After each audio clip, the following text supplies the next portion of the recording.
Nous allons voir dans cette petite vidéo la notion de tension électrique. Alors tout d'abord, c'est une grandeur électrique qui se note grand U.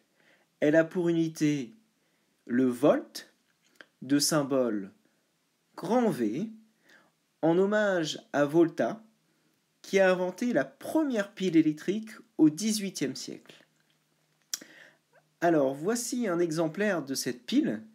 Elle était constituée effectivement d'un assemblage de différents éléments, d'éléments de cuivre, comme vous pouvez le voir ici, et de zinc, qui étaient empilés les uns sur les autres, séparés par une rondelle de drap mouillé. Prenons maintenant un exemple de pile de notre époque. Sur celle-ci est indiqué 4,5 volts. Si on veut noter la tension correctement, on la noterait U égale 4,5 volts. Pour mesurer maintenant une tension électrique, nous allons voir que l'on va utiliser un appareil qui porte le nom de multimètre, car il peut mesurer plusieurs grandeurs électriques. Mais pour mesurer une tension, il portera le nom de voltmètre. Pour que ce multimètre soit utilisé en tant que voltmètre, il faut faire attention de se placer sur les zones V en bleu. Sur certains multimètres, il y a plusieurs fonctions voltmètre. Pour les circuits que nous étudierons en quatrième, nous nous placerons sur ce symbole. L'autre fonction sera éventuellement étudiée plus tard. Les bornes de branchement du voltmètre sont l'entrée V et la sortie COM.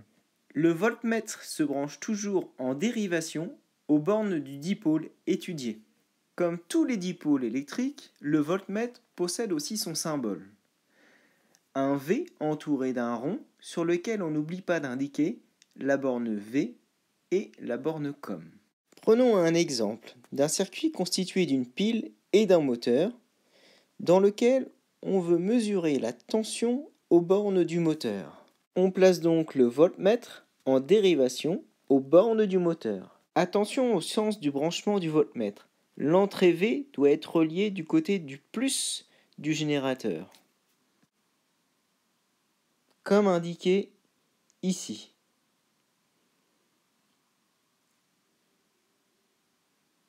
Et la sortie COM du voltmètre sera reliée à l'autre borne du dipôle, c'est-à-dire du côté moins du générateur. Vous allez voir ensuite une autre vidéo sur l'utilisation du voltmètre.